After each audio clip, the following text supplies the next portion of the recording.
Good morning my dear brothers and sisters in Christ. యేసుక్రీస్తు వారి శ్రేష్టమైన నామంలో మీ అందరికీ హృదయపూర్వకంగా శుభాభివందనాలు తెలియజేస్తున్నారు. మీరంతా బాగున్నారా? క్షేమంగా ఉన్నారు కదా? ప్రతి ఉదయాన్నే మనం లేచిన తర్వాత ప్రార్థన చేసుకుని దేవుని లేఖనాలను పఠించిన తర్వాత ప్రతిరోజు మనం లేఖనాలను పఠించాలి. దేవుని వాక్యం చదవాలి. దేవుని వాక్యమే మన పాదాలకు దీపము, మన త్రోవలకు వెలుగునై ఉన్నదని కీర్తనకారుడు చెప్పినట్టుగా మన త్రోవల్లో వెలుగును మనం చూడాలంటే దేవుని లేఖనాలను పఠించాలి. దేవుని లేఖనాలను, వాక్య సందేశాలను మన హృదయంలో పెట్టుకోవాలి. వాటి ప్రకారం మనం నడవాలి. అప్పుడు దేవుని యొక్క కార్యాలు స్పష్టంగా మన జీవితంలో చూస్తాం. ప్రతిరోజు మీరు ఆత్మలో వర్ధిల్లాలని, దేవుని చిత్తంలో కొనసాగాలని మీకోసం పట్టుదలగా ప్రార్థన చేస్తున్నాము. క్రైస్ట్ టిప్ సెంటర్లో ఉన్న మీ అందరూ కూడా జాన్ వెస్లీ ఇంటర్నేషనల్ మినిస్ట్రీస్ ద్వారా వాక్యం ద్వారా బలపడుతున్న మిమ్మల్ని అందరినీ దేవుడు మరింత గొప్పగా దీవించాలని మీకోసం పట్టుదలగా ప్రార్థన చేస్తున్నాం. ఈరోజు వాగ్దానంగా పరిశుద్ధ గ్రంథాలు తెరిచి 104వ కీర్తన 31వ వచనాన్ని చదువుకుందాం. Psalm 104 and verse 31. యెహోవా మహిమ నిత్యముండునుగాక, యెహోవా తన క్రియలను చూచి ఆనందించునుగాక.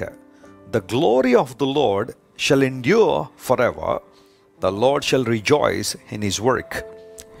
దేవుడు తన పనులను బట్టి ఆనందిస్తారట. ఆయన క్రియలను బట్టి ఆయన ఆనందించువాడై ఉన్నాడు. యెహోవా మహిమ నిత్యము ఉండును. మీలో ఎంతమంది నమ్ముతున్నారు? మీలో ఎంతమంది విశ్వసిస్తున్నారు మన దేవుడు మహిమ గలవాడని? Praise the lord. Our god is the god of glory.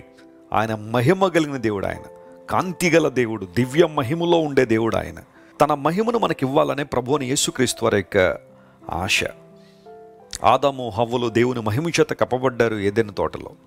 పాపం చేయడం ద్వారా వారు కోల్పోయింది ఏంటి అంటే దేవుని మహిమను కోల్పోయారు. ఆ కారణాన్ని బట్టే అంజూరపు ఆకులను కచ్చడములుగా చేసుకుని తమ మానమును కప్పుకోవడానికి ప్రయాసపడ్డారు. అంతవరకు వారు దేంతో కప్పబడ్డారు అంటే దేవుని మహిమ చేత కప్పబడ్డారు, ఆవరించబడ్డారు. కానీ పాపం మనుషుల నుండి తీసేస్తుంది ఏంటి అంటే దేవుని మహిమనే. ఈ లోకంలో దేవుని మహిమను కలిగి ఉండడం కన్నా అత్యుత్తమైన ఆశీర్వాదం మరొకటి లేదు. లోక సంబంధమైన వ్యక్తులకు అన్నీ ఉంటాయేమో, ఖరీదైన వస్త్రాలు, ఖరీదైన కార్లు, ఖరీదైన గృహాలు, ఖరీదైన అనుభవాలు చాలా ఉన్నాయేమో. కానీ అక్కడ దేవుని మహిమ లేదు. కానీ నువ్వు దేవుని బిడ్డవైతే, క్రీస్తు ప్రభువును అంగీకరించిన వ్యక్తివైతే, ఆయన నామం పేరిట జీవిస్తున్న వ్యక్తివైతే లోక సంబంధమైన భోగాలు లేదా లోక సంబంధమైన గొప్ప గొప్ప విషయాలు నీకు లేకపోవచ్చు, కానీ దేవుని మహిమను నువ్వు కలిగి ఉన్నావు. That matters most. అది స్పిరిచువల్ రియల్మ్లో, ఆధ్యాత్మికమైన పరిధిలో చాలా గొప్ప విషయం. అది దేవుని మహిమ మనం కలిగి లేకపోతే మనం కేవలం వట్టివారమే లేదా కేవలం మట్టివారమే. కానీ దేవుని మహిమే మనలను దేవునికి దగ్గరగా చేరుస్తుంది. మన దేవుడు మహిమ గలవాడు. యోహాను భక్తుడు ప్రకటన రాస్తూ ఏమంటాడంటే, మనలను ప్రేమించుచు మన పాపముల నుండి మనల్ని విడిపించిన దేవునికి మహిమ యుగముల పర్యంతం కలుగునుగాక అన్నాడు. దేవుడు మహిమ గలవాడు కాబట్టి, యేసుక్రీస్తు ప్రభులో మహిమ ఉంది కాబట్టి ఆయన తన ప్రేమను మన పట్ల వ్యక్తం చేశారు. రెండవది, మన పాపముల నుండి మనల్ని ఏం చేశాడు? ఆయన విడుదల చేశారు. ఎందుకు పాపము నుండి విడుదల చేయాలంటే, పాపంలో జీవించే ఏ వ్యక్తి కూడా దేవుని మహిమను పొందలేడు, ఆయన ప్రభావంలో కొనసాగలేడు. యేసు ప్రభువారు నీ కోసం, నా కోసం శిలువ మీద మరణించి తన ప్రాణాన్ని మన కోసం అర్పించి, క్రయధనముగా ఆయన తన రక్తాన్ని మన కోసం కార్చి మనల్ని ఎందుకు విడిపించారో తెలుసా? మనందరం కూడా దేవుని మహిమతో నింపబడిన వారంగా ఉండాలనే దేవునికి ఆలోచన. అంత మాత్రమే కాదు, పేతురు భక్తుడు అంటాడు, రూపాంతర కొండ మీద యేసుక్రీస్తు ప్రభువారిని చూసిన పేతురు ఆ తర్వాత కాలంలో తన పత్రిక రాస్తూ అంటాడు. పేతురు రాసిన 2వ పత్రిక 1వ అధ్యాయం 17వ వచనంలో ఆయన ఏమంటాడంటే, మహాదివ్య మహిమ నుండి వెలువడిన ఒక శబ్దము అనే మాట వాడాడు. మహాదివ్య మహిమ అంటే దేవుడు ఎక్కడున్నాడు, ఎక్కడి నుంచి ఆ స్వరం వెలువడింది అంటే మహాదివ్య మహిమ నుండి ఆ స్వరం వచ్చినప్పుడు యేసుక్రీస్తు ప్రభు మహింపరచబడ్డారని. ఎస్ మై డియర్ ఫ్రెండ్స్, దేవుని స్వరం మహాదివ్య మహిమ నుండి వెల్లడి అవుతున్నప్పుడు తన మహిమతో మనల్ని నింపాలని దేవునికి ఆలోచన. అందులో ప్రభు స్వరాన్ని వినడం ఎందుకు ప్రాముఖ్యం?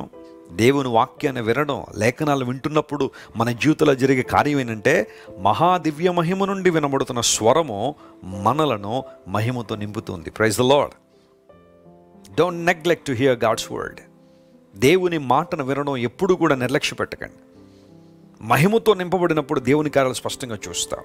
అంతమాత్రం కాకుండా ఆయన తన క్రియలను చూసి సంతోషించేవాడు, ఆనందించేవాడు. నీ జీవితంలో నీ పట్ల దేవుడు కార్యాలు చేయాలని ఆశిస్తున్నాడు, తన క్రియలను జరిగించాలని కోరుతున్నాడు. క్రియ అనే మాట ఇంగ్లీష్లో యాక్షన్ ఆర్ డీడ్ అనే పదాలు మనం చూస్తాం కదా. మన దేవుడు పని జరిగించే దేవుడు. ఆయన సోమరిగా ఉన్న దేవుడు కాదు. ఆయన ఒకచోట నిశ్చేష్టుడిగా ఉండిపోయే దేవుడు కాదు. ఆయన పని చేస్తూనే ఉన్నాడు. నా జీవితంలో కార్యాలు జరిగిస్తూనే ఉన్నాడు. ఆయన అద్భుతాలు చేస్తూనే ఉన్నాడు. ఎప్పుడూ కూడా విశ్వాసంలో బలహీనపడద్దు, నిరీక్షణలో వెనకకు జారిపోవద్దు. నీ దేవుడు నీ కొరకు పని చేస్తున్నాడు. ఆయన నీ జీవితంలో మేలు చేయాలని కోరుతున్నాడు. నీ ప్రతికూల పరిస్థితులను అనుకూలంగా మార్చినట్లుగా, నీ ప్రార్థనలను దేవుడు స్తుతిగా మార్చినట్లుగా, నీ ఉపవాసములను మనోహరమైన పండుగలుగా మార్చినట్లుగా దేవుడు తన కార్యం జరిగిస్తూనే ఉన్నాడు. నమ్మగలవా? విశ్వాసం ఉంచగలవా?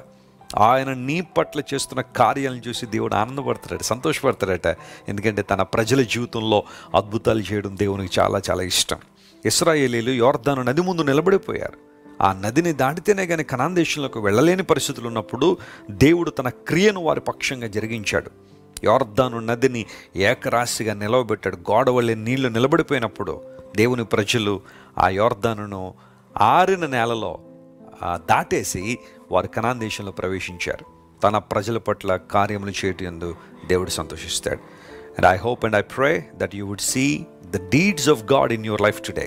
ఈరోజు దేవుని యొక్క క్రియలు, ఆయన కార్యములు నీ జీవితంలో స్పష్టంగా జరుగును గాకని దేవుని సేవకునిగా ప్రకటిస్తున్నాను. ప్రార్థన చేసుకుందాం. ప్రేమగల తండ్రి, గొప్ప దేవ, నువ్వు మహిమగల దేవుడు నాయన. నీ మహిమ నిత్యము ఉండేది ప్రభు. ఒక వారం, ఒక నెల, ఒక సంవత్సరం ఉండి గతించిపోయే మహిమ కాదు ప్రభు అనేది. నీ మహిమ నిత్యం ఉండేది కనుక నీకు స్తోత్రాలు. ఆ మహిమతో మమ్మల్ని నింపాలని ఆశిస్తున్న దేవా నీకు స్తోత్రాలు. ఈరోజు మా ప్రియులు ఎవరైతే ఆధ్యాత్మికంగా బలహీనమైన స్థితిలో ఉన్నారో, చీకట్లో ఉన్నారో ప్రభు, అంధకారంలో మ్రొగ్గుతున్నారో, వారిని వెలుగులో నడిపించిన ఆయన నీ మహిమతో నింపమని కోరుతున్నాము. నీ ప్రజల జీవితంలో నీవు చేసే కార్యాలను చూసి నువ్వు సంతోషించు దేవుడు కనుక నీకు వందనాలు. ఎవరైతే మా ప్రియులు నీ కార్యాలు తమ జీవితంలో జరగాలని, నీ క్రియలను స్పష్టంగా చూడాలని ప్రార్థిస్తున్నారో, నీ సన్నిధిలో గోజాడుతున్నారో, ఈరోజు వారందరి మీద దర్శించండి. బలమైన కార్యాలు యేసు నామంలో వారి జీవితంలో జరుగును గాకని ప్రకటిస్తున్నాం ప్రభువా. మేలులతో మా ప్రియులు నింపండి, ఆశీర్వదించండి. ఘనత మహిమ నీకే చెల్లిస్తూ యేసు నామం పేరట అడుగుచున్నాం తండ్రి. Amen, amen. God bless you dear friends. Have a wonderful day.